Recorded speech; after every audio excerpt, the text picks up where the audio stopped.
Hahaha, nakahanap na ako picture. Hahaha. Edit na lang kailangan. Tarat tat tarat tarat tarat tarat tarat tarat tarat tarat.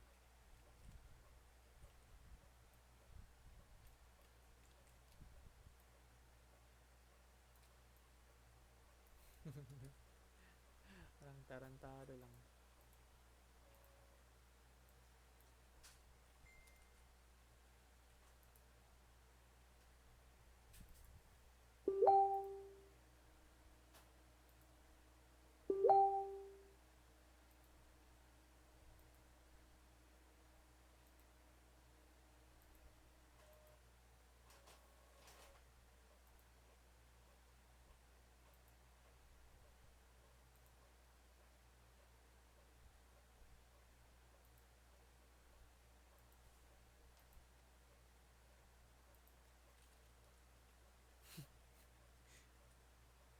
Parang gago lang ba.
Picture pa mag-send. Ako pa mag-adjust dito. Wag na. Sinabi ko na. Yun lang pangalan para kung magkuan man siya, makasya siya dito, yun na ang i-print ko na to. Paano mo komando yun? I-print image ni send nyo sa akin. Ilagay ko man pa rin yan sa docs. Sige na. Kuan lang. Tapos ikuan lang. I-time mo ba na dyan siya banda? Kasi para dito siya mahulog. Oh, sa baba ng picture ko. Lang. Na ibig sabihin, tanggalin mo yan sa image in the first place. Tingnan mo ba kung mag-print? I-separate mo yan. Hindi yung... Kaya na lang. Naku. Kaya nga wala na nga yung picture. Ang text na lang. Kasi meron Oo. ako dito. Pakita ko sa'yo ano gawin ko. Oh, ganyan yan mangyari oh. Kung gusto mo tanggalin. Oh, putol rin yung kabila. Ang gusto kong, ang gimin ko ba, pwede ba yung text lang ang ikuan? Ay para ito ang Mami, siya. hindi ko alam paano yung ginawa ng classmate mo. Pero kung tingnan mo, oh, long bond paper, tingnan mo. Ganyan, oh. Wala akong magawa. Na hindi ako Canva, hindi ako may-ari ng Canva Docs, binigay mo sa akin, oh. Pag gusto mo ipasok sa loob yan ng long, oh, ganyan mangyari. Hindi nga proportionate, kasasabi ko kanina lang. Naikuan, paano yan siya Na hindi kami, wala kami magawa. Ano kami, magician? Tanungin mo sa sino may gumawa ng Canva. Kaya nga, kung ganyan, siya na maggawa. Kung may reklamo ka, diretso mo na kagad dun. Try ba? I-try kasi Hindi nga kung matry. Canva. Hindi nga kami may-ari ng file. Docs nga binigay mo. Tapos yung docs, hindi nga yung tama yung size. Image yan, oh. Image yung nilagay mo sa amin. Na hindi ba siya pwede i-convert? Image na gali. Tapos yung image hindi maayos. PPT nga pwede i-convert Na sa ikaw Word. mag-convert. Ni nga. Ano mo ni-send mo sa amin? Picture nga yan ni-send mo sa amin. Tapos pag ilagay namin sa long, hindi proportionate. Send ko ang file ha. Anong mahirap intindihin dun? Ay, nako.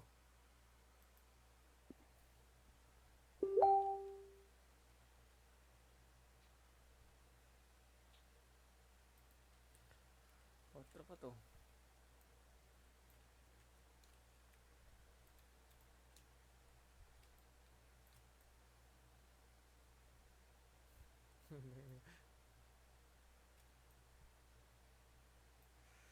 Laro, ini laro.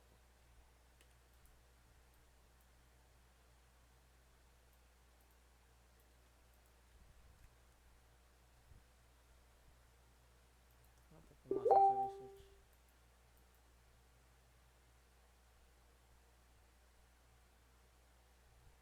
Lagi. Mag-start na pala sila. My bad.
Hello. Okay na.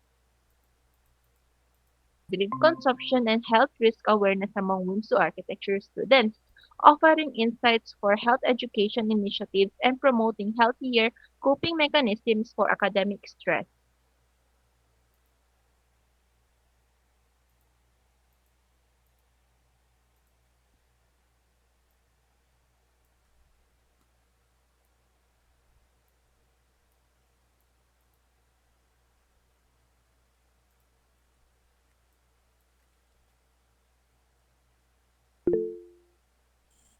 Ay, sorry. Go, Tash. Ako pala. I will now proceed to the related literature of our study. Energy drinks are increasingly popular among college students to cope with academic stress. However, many students are still unaware of the associated health risks. Paki et al. 2025 found that only 49.7% of university students in the UAE knew about the side effects and none had good knowledge of the ingredients. This shows a gap in awareness, highlighting the need for educational interventions. Similarly, Hazain et al. 2025 reported that 60% of medical students in New Delhi, India, knew the ingredients and just over half others. Take is risky, as high caffeine can raise blood pressure, increase heart rate, cause insomnia, anxiety, or cardiac arrest. Thus, Constantino et al. 2023 suggests education, limited consumption, and stronger laws. In line with this, Orga 2019 found that students consume ET regularly but have only moderate awareness of health risks, which also varies by program. Hence, he emphasized the need for targeted educational programs. Now, focusing on our target population, architecture students, according to BEAM and ELSA 2025, architecture programs are among the most demanding college programs. They are often required to balance multiple design projects and tight deadlines, pushing them to stay up late and maintain high energy levels. Given these findings, our research topic is in understanding the frequency and quantity of energy drink consumption among architecture students as well as their awareness of associated health risks. While previous studies have focused on general student populations, you have specifically students. Therefore, the study aims to examine their consumption patterns and level of health risk awareness, and that concludes the and that concludes the related literature of our study.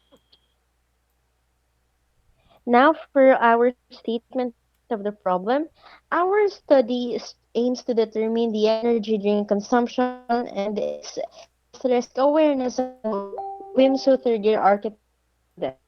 Specifically, this research study seeks to answer the following questions. Number one, what is the frequency and pattern of energy drink consumption among third year architecture students of Western Mindanao State University? Second, to what extent is the level of health risk awareness of third year architecture students regarding the harmful effects of energy drink consumption? And lastly, is there a significant difference in energy drink consumption of third year architecture students of WIMS when grouped according to sex? Now let's proceed to the next part. Proceeding to the theoretical framework, so this research is grounded in the integration of RM self-care deficit nursing theory and the health belief model to analyze energy drink consumption among WIMSU architecture students.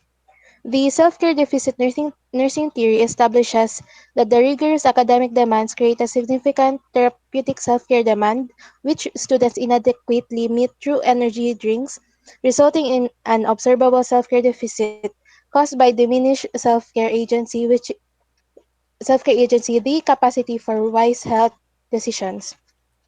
To understand the psychological factors driving this deficit, the health belief model is applied to assess individuals' cognitive processes, specifically focusing on the student's perceptions of risk, perceived susceptibility and severity, against the critical decision-making balance between the perceived benefit alertness and the barriers, difficulty adopting healthier coping strategies. The synergy of these two frameworks provide a robust model for comprehensive assessment, identifying both the system-level demands and the internal motivations required to inform targeted nursing interventions. Wala pa si Kisha. So, ikaw natin na lang ha. So, for our conceptual framework, the independent variable is the frequency and pattern of energy drink consumption, which points to the dependent variable, which is the level of health risk awareness on the harmful effects of Tawa. energy drink consumption, with the mediating variable being sex.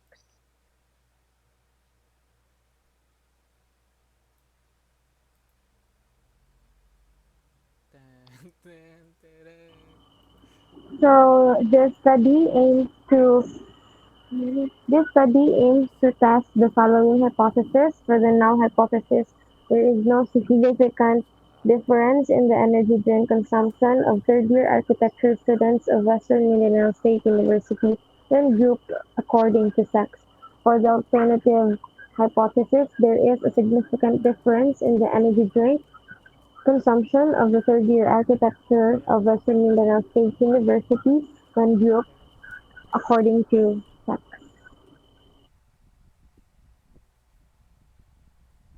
So, for the significance of the study aims to benefit the following: the students to understand their energy drink consumption patterns and the health risks involved, encouraging informed and healthier choices. For the faculty and academic advisors to provide insight into students' behaviors during academic stress, guiding, guiding them to promote time management, rest, and stress reduction strategies. For university administration, to support the creation of wellness campaigns, policies, and health education programs that encourage safe and responsible energy drink use. For healthcare professionals, to design intervention programs, counseling, and awareness initiatives tailored to young adult students. And for future researchers, to serve as a foundation for further studies on energy drink consumption and health and student health across different disciplines.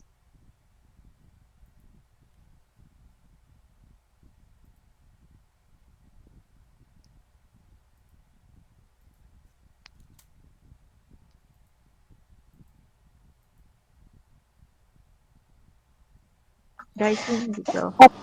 Ako pala. Kala ko Wait si lang. Kisha. Operational definition of terms of energy drinks. These are commercial drinks containing caffeine and other stimulants that are meant to temporarily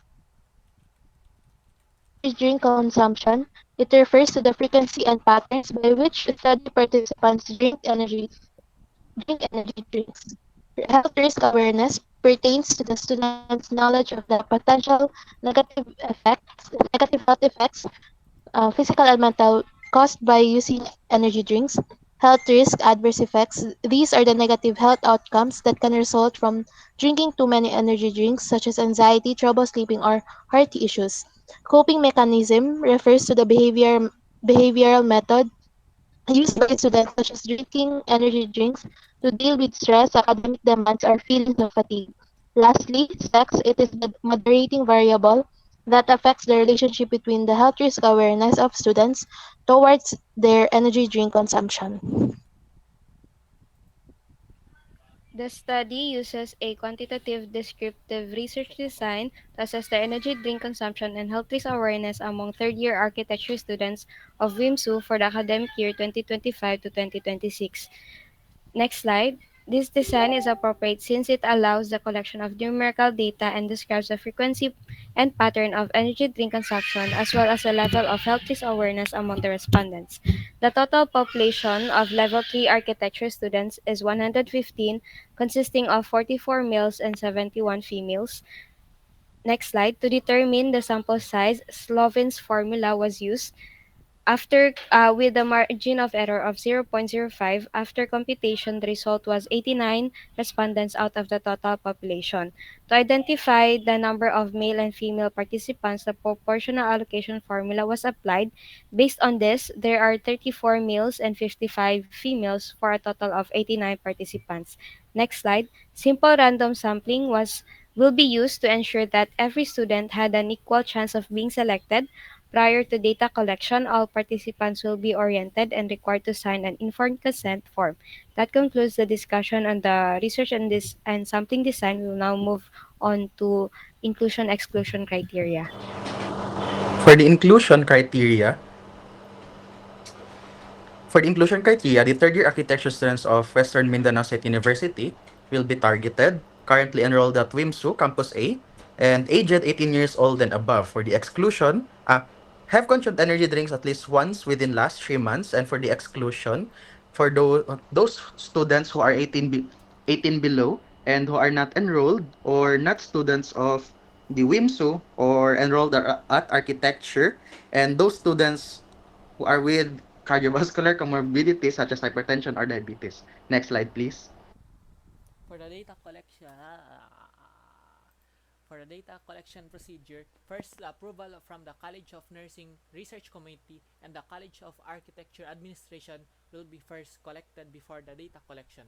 Participants will receive an informed consent explaining the purpose of the study, the rights of the participants, and the assurance of confidentiality and voluntary participation. Coordination with the college dean and instructors will ensure proper scheduling during class hours or via official online platforms. Participants will be given adequate time to answer the questions, and after the data collection, respondents will be organized, coded, and encoded for analysis using the SPSS. For the research tool and instrument, the study will use a 5-item Likert type questionnaire adapted from FACI at 2025. The questionnaire has three parts: respondents' profile, consumption patterns, and awareness of health risk. Part 1 covers age, sex, and emergent energy drink consumptions. Part 2 identifies frequency and patterns, and for the last part, it assessment of awareness of possible health risk. And several experts will review the questionnaire to ensure the questions are simple, clear, and relevant to the study's purpose. Wow! For for the plan of data analysis, the data will be transcribed and systematically organized using Microsoft Word, Excel, and SPSS to ensure accuracy and structured processing. SPSS will be utilized as the primary statistical tool as it is widely used across various fields for efficient data analysis. Descriptive statistics will be employed to summarize the demographic profile of respondents, specifically the age and sex, and to determine the frequency and patterns of energy drink consumption as well as the level of health risk awareness. Likert scale response will be evaluated using weighted mean scoring, which will classify the level of awareness into interpretive categories such as poor, average, and good. Next slide. Ang pangit man to. Ang ginawa ko report. And since the data are ordinal and may include outliers, Spearman's rank correlation and coefficient or P will be used to measure the relationship between energy drink consumption and health risk awareness.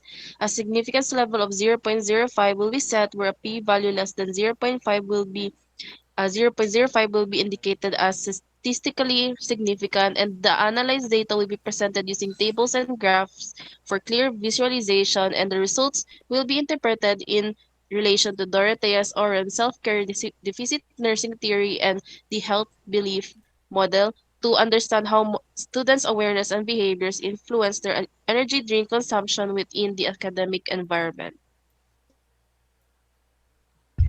And lastly, for the ethical considerations, this study will be conducted professionally and ethically with prior approval from the College of Architecture at WIMSU.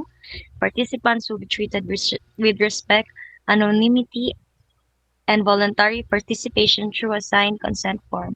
Research methods and procedures will be clearly explained before data collection, and all gathered information will remain private, confidential, and used solely for research purposes.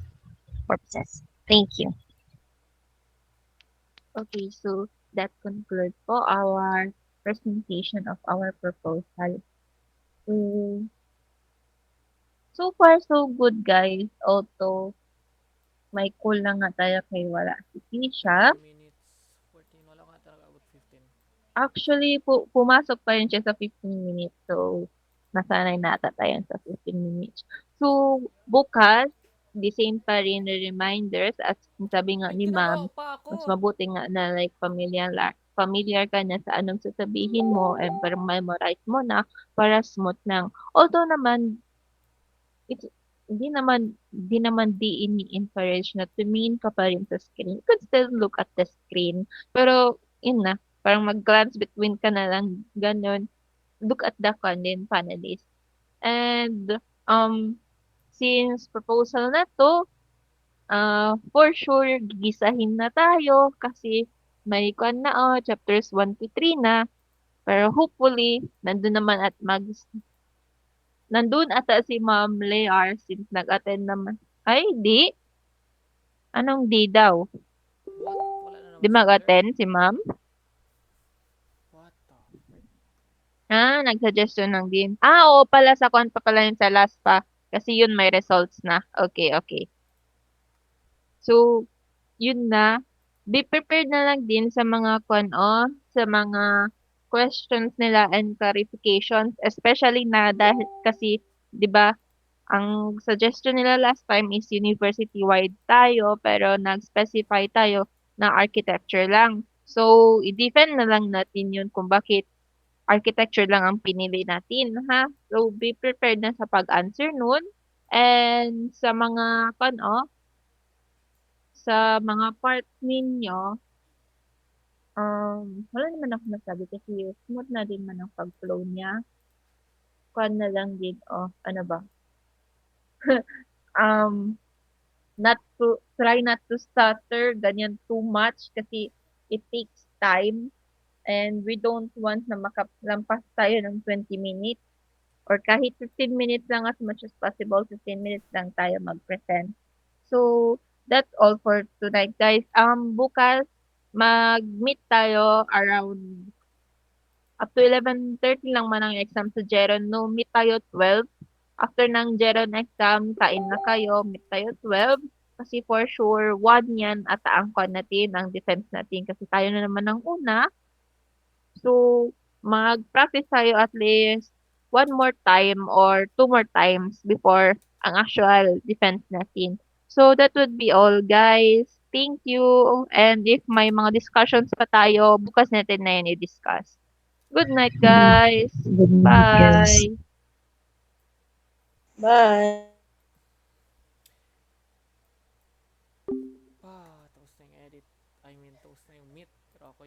Pusa Eric. Paro-paro.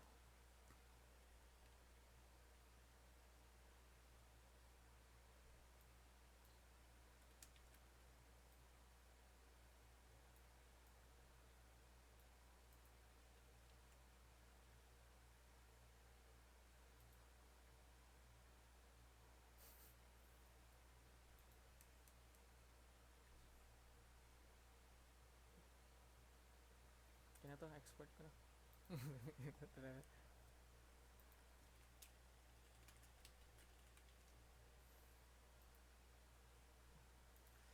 Okay. Para ba kung ma-edit dito? Improvements.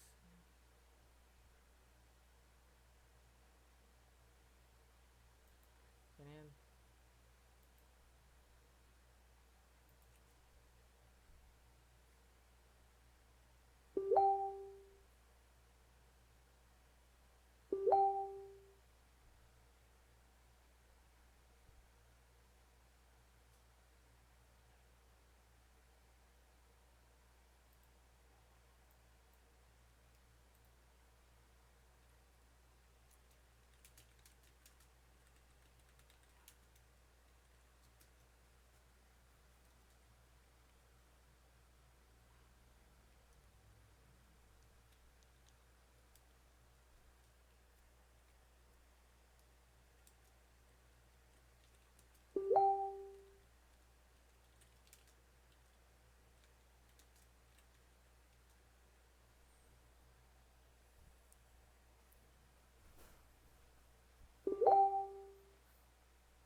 Aldo.